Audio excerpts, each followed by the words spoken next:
Knock it over, dude. Oi. When I'm out filming, I always have a backpack with me, and in this backpack is usually a drone. Aerial shots add a substantial amount of production value to a video and make things appear more professional than they actually are, since it's usually just me and my backpack doing all the filming. However, these drones are becoming more and more illegal throughout the entire world. I was detained for about 8 hours in Germany, almost had my drone confiscated in Kenya last year, and flying a drone in any state or national park is super illegal inside the United States, which I 100% agree with. Drones most definitely should be illegal in national parks. However, if drones are illegal in national parks, how in the world did I get this shot? Taken in Goblin Valley State Park here in Utah. I got it using a 360-degree camera from a company called Insta 360. The camera is attached to a super long selfie stick that gets magically erased from the shot in real time. It's an action camera that allows me to get fake drone shots legally, all without the loud drone disturbing the people or the animals. And Insta360 just sent over their brand new X4 for me to capture footage with here in Kenya in case my drone gets confiscated at the airport again. Huge thanks to Insta360 for sponsoring this video. I've had one of these cameras in my bag for a little over a year now, capturing some pretty crazy stuff. See, I did try to be legal this time around and got an actual foreigner's drone permit to fly here in Kenya, but that drone permit cost me $500 and I can only fly in one city during a very specific period of time.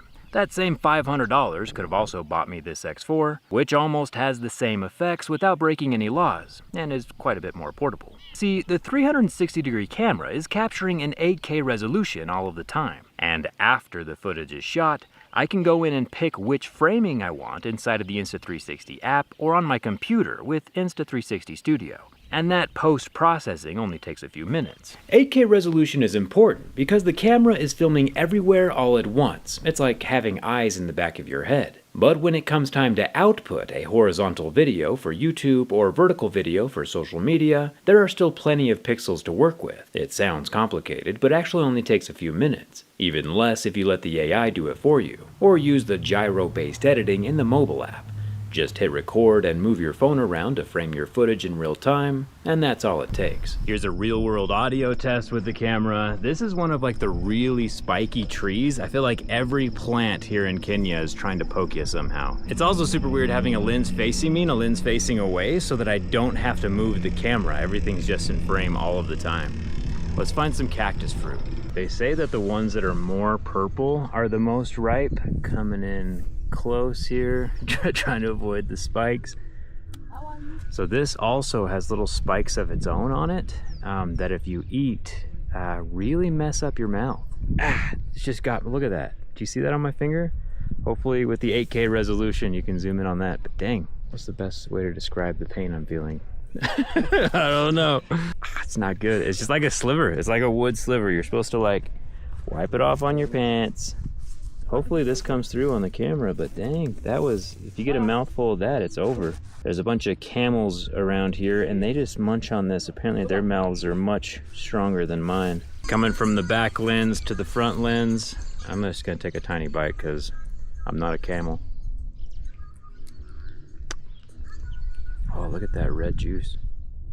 My finger still hurts. It's kind of like a juicy, bitter, sour apple that's not very ripe, but it looks really cool on the inside. The camels know what they're talking about. One downside of the camera though, since it has lenses on both sides, anytime you try to set it on a flat surface, the lens is rubbing up against something, and I'm always nervous about it scratching up. Luckily, these lenses are replaceable, and Insta360 has a cover over the top. So if the camera ever does get knocked over or dropped or kicked by a camel, protection.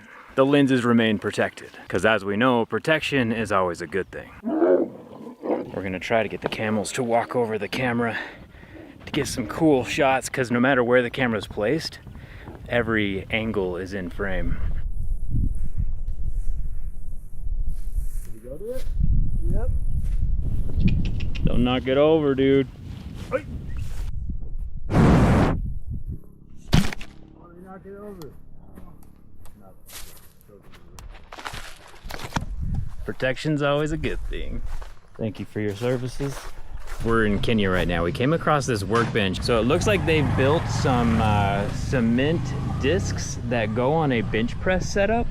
We got some dumbbells over here, some metal plates. This is a pretty sweet little gymnasium setup. I like it. Gotta get swole. Yeah. Oh no. Oh, speaking of durability, the camera itself is also water resistant to 33 feet, which is good because it was raining quite a bit in Kenya. And just for reference, this guy right here is named Tyson. He's Cambry's brother. He was tasked with getting some cool shots as we were making our way up to the library. Fingers crossed.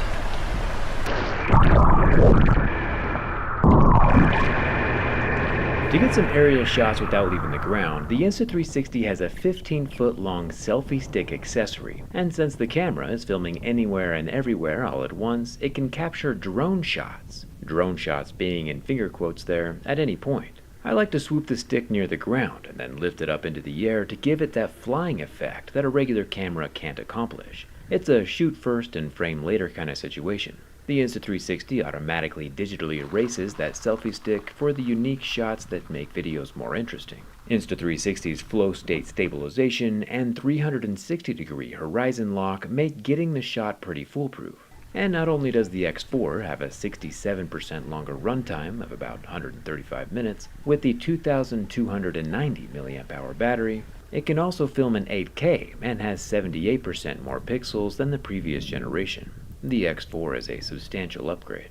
The 2.5-inch Gorilla Glass touchscreen lets me immediately preview the shots in a 360-degree environment to make sure I got what I needed. And there's the option of shooting with just one of the lenses, like a regular action camera. That single lens films in 4K 60. And while for the most part getting those cool drone shots requires a bit of post-processing, you can avoid that with something called Me Mode, where using AI, the sensors can figure out where you're at, focus on you the entire time, and save a video that's ready to publish. Another cool thing is called bullet time, where using a spinning selfie stick can capture Matrix-like footage in 120 frames per second.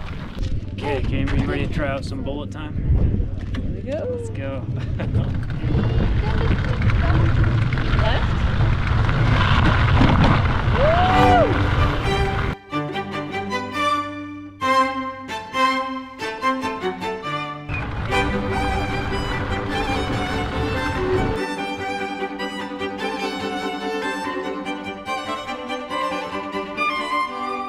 The X4 also has something called gesture control, which starts and stops the camera by just holding up your hand, which is especially useful if you're wearing thick gloves or if the camera is out of reach.